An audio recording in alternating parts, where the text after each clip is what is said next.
Now, the 10-minute drill. This is a big one. Brought to you by TireOutlet.com. Wholesale prices, premium service. Let's go, let's go, let's go. Hit it. Here's what we've done for you, ladies and googans. You're welcome. What we have done now is we've pared down the weekend that was, the 24 hours previous and more, into 5 hot topics, 10 unbelievable answers, and a 10-minute drill. Wow. Yeah, and it starts right now, Dan Hicken. Riddle me this. The Jaguars are a team that likes to run the football and play defense. They don't seem to be doing very much of either lately, particularly yesterday. I know the price tag might be blurry, but Le'Veon Bell's still sitting up there in Pittsburgh with nowhere to go. Is it a panic move if you consider trading for Le'Veon Bell? I don't think it's a panic move, and I don't think it's crazy, and I think I would certainly sit there and talk about it if I were the Jacksonville Jaguars, but I said that a week ago, and I said that 2 weeks ago. Listen, the window of opportunity is open.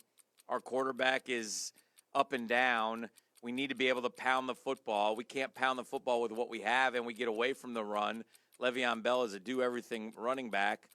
It's something you maybe ought to consider what the price tag is. What do you do? The truth of the matter is 27's got to get on the field, and he has not been on the field now. He missed games last year, and he's missing what looks like it might be almost half a season this year. That's not good. So is he your answer? Is he your 230-pound sledgehammer, or is there another one who's just a little bit better in Pittsburgh, PA? I say at least give them a call, see what they want, and is there a deal that's doable? I'm nervous about this season right now. And look, I would go this far too. Thank you. I ask you this question, Jeff Prosser. When a football team has 527 rushing attempts and 527 passing attempts, that's called balance. When a football team has 70 dropbacks and 13 rushing attempts, what do you call that? Oh, I call that getting behind and panicking. That's what I call that. If I had to put one word on that, it's panic. And that's what surprised me so much about yesterday's game. Look, they elevated Nathaniel Hackett to sainthood when the Patriots decided to play no defense against his Jaguars and let him run drag routes for 60 minutes a few Sundays ago. It feels like longer than that. But, you know, it's time to call foolish as well.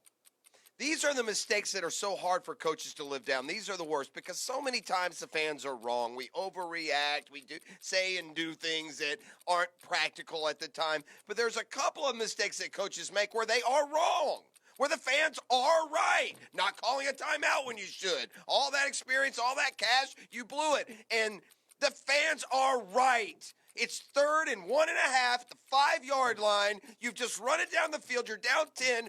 You've got to be a fool to go empty backfield. There is no good outcome. Oof.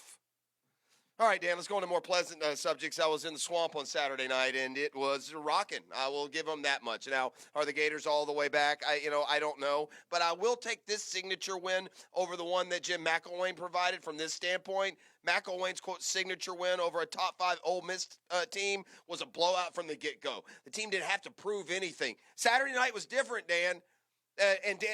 Dan Mullen said it quite accurately. They got punched in the mouth with 10 minutes to go in the game, and they answered. Yes, they did answer, and more impressively, so did I. Let me tell you how I watched the football game, Jeff Prosser. I called Stewie Weber, who was in the press box at Ben Hill Griffin Stadium, Steve Spurrier Field at Florida Field. Something like that. I dialed him up. He Facebooked me back. He put his phone up to the television in the press box, and I listened and watched as I heard the play. I'd hear the crowd, then hear the play from the guy in the press box. That was a Pirine for 22 yards. And then I'd watch the play on the television. That is called fandom, ladies and gentlemen. And that's what I did to have to watch that football game. But more importantly, what a great win for the Gators. Listen, if you had told me after Kentucky they were going to win 2 in a row against the SEC West, I would have told you were absolutely nuts. it brought the spark back to the program, and it's hopefully something that Dan Mullen can build on. And what I'd really like to have happen this week is hear a couple of those recruits verbally commit. I tell you what else will show your true fandom. The horn. Yeah, I know. But it's a work in progress. You're supposed to have a quick response. Oh.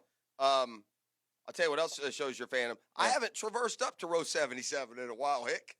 Made it up to row 77 this weekend with my brother. Row 77 is a hike, my man. I feel like attacking Everest this offseason.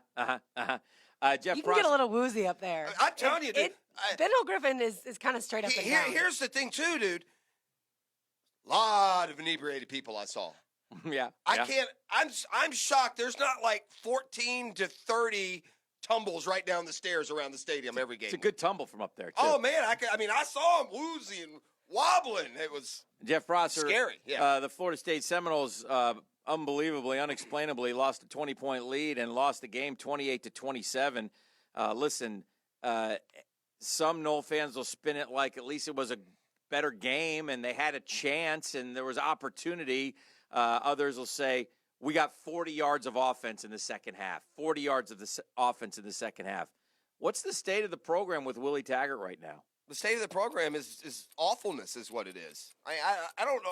What spin is there? You're 1-3 in the ACC, a conference that you so dominated for so many years, and I know life changes, but they haven't played Clemson, Hick. Oh, boy. No, they're not 1-3 because they got Clemson and a top 5 Virginia Tech team in a bloodbath with Miami. They're 1-3 in the ACC, 3-3 overall.